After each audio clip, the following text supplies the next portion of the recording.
একটা mobile fault যখন আসে তখন শুধুমাত্র আমাদের কাছে যে টিন তুলে দিলেই হবে না, শুধু দেখতে হবে ফল্ট কোথায় আছে, সেই জায়গাতে কোন আইসিটা অবস্থান করছে সেই টিনটাকে পার্টিকুলারে তুলতে হবে। মোবাইলের আমাদের কাছে লাইট গ্রাফিক্স যখন আসছে না তখন আমরা ব্র্যান্ড অনুযায়ী মডেল অনুযায়ী আমরা ইনপুট হয়ে পর দেখব। প্রথম কাজ হচ্ছে পর্দা। পর্দার বলতে আমাদের এলসিডি পিডিএফ। এলসিডি পিডিএফ এ যাওয়ার পরে কি লাইন ট্র্যাক আছে বলো? আমাদের এলসিডি ভিএসপি আর কি ভিরেজ বা ভিরেজ থাকতে পারে, এলডিও কোনো এলডিও নাম দিয়ে থাকতে পারে, সার্কিট অনুযায়ী থাকে। মেনলি হচ্ছে 1.8 ভোল্টেজ। এলসিডি পিডিএফ এ যাব। এলসিডি পিডিএফ এ যাওয়ার পরে কার কাছে আসবো? কানেক্টরে। কানেক্টরে এসে পর প্রথম আমাদের কাজ হচ্ছে ভিএসএন আর ভিএসপি তে যে পর চেক করব যে আমাদের এইখানের ভোল্টেজ ঠিক আছে কিনা। তিনটে ভোল্টেজ ঠিক থাকার পর নেক্সট যেটা স্টেপ হবে এইখানের মধ্যে যে আমি সমস্ত লাইন ডিটাচ করব, মানে ভোল্টেজ লাইন, সমস্ত ভোল্টেজ লাইন ডিটাচ করার পর এইখানে যে কানেক্টর পয়েন্ট আছে, কি পয়েন্ট? নিপি লাইন। এই নিপি লাইন আসছে কোথা থেকে? ডুয়াল কয়েল থেকে কার কাছে যায়? মেন আইসি কে, মেন আইসির কাছে। কি সেই আইসিটার নাম? সিপিইউ আইসি। তাহলে সেগুলো সব কিন্তু সিপিইউ আইসি তে যায়। আমি সমস্ত ভোল্টেজ ডিটাচ করার পর এখানে কোটা লাইন আছে নিপি লাইন? টোটাল 10টা। তো টোটাল 10টা লাইনের আমরা জিআর মাপতে হবে, কারণ এদের ভোল্টেজ খুবই কম আছে। আর যদি অন করে আমাকে দেখতে হয় তাহলে সিগন্যাল লাইন ডিওসোতে চেক করতে হবে। বুঝা গেছে? সেই হিসাবে আমাকে নিপি লাইনের সমস্ত নিপি লাইনের জিআর মাপতে হবে, যে জিআর এর সমতুল্য কিন্তু ইকুয়াল একটা থাকবে, ইকুয়াল জিআর থাকতে হবে। এই ইকুয়াল জিআর দেখার পর আমরা ভোল্টেজ স্কিপ করে গেছি আগে, যে ভোল্টেজ তো আমরা 3টা দেখেছি, আরো তো এখনো আছে 2টো লাইন। একটা লাইন এখনো 2টো লাইন আছে, আছে না? কি লাইন আছে? Reset line. এইখানে কি 1.8 ভোল্টেজ। আর একটা লাইন কি আছে? TA line. এই লাইনটাও কিন্তু আমাদেরকে ভোল্টেজ চেক করতে হবে 2টো লাইন।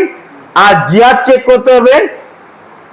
জিআর চেক করতে যদি এগুলো না ভোল্টেজ চলে আসে তাহলে আমাদের শুধুমাত্র এগুলো জিআর চেক করলেই হয়ে যাবে। এগুলো দেখার পর আমরা কনফার্ম হব যে প্রবলেম এলসিডি আইসি না প্রবলেম সিপিইউ তরফ থেকে আছে, নিপি লাইন তরফ থেকে। এটা তো বোঝা যাবে। এটা বোঝার পর আমরা সেই অনুযায়ী কাজ করব সেই সেকশনে। সেই বোর্ডটাকে, যে বোর্ডটা আমরা এখানে দেখিয়েছি বা আমাদের কাছে এসেছে, সেই রকম একটা বোর্ডের সেই জায়গার আমরা পিনটাকে তুলবো সেই আইসিতে। এখন ধরো এইখানে আমার এখানে যে প্র্যাকটিক্যাল বোর্ডটা আছে আর এইখানে যে আমি বোর্ডটাকে স্ক্রিনে ফেলেছি একই মডেল, তাহলে সেই অনুযায়ী আমি দেখবো ভিএসএন ভিএসপি কে বানাচ্ছে এবং আইসিটা কোথায় আছে। যদি এখানে লাইন ব্রেক থাকে বা ভোল্টেজ ব্রেক থাকে তাহলে সেই অনুযায়ী আমি দেখো ভিএসএন ভিএসপির জন্য একটা এলসিডি আইসি দিয়েছে। কত বলের আইসি আছে?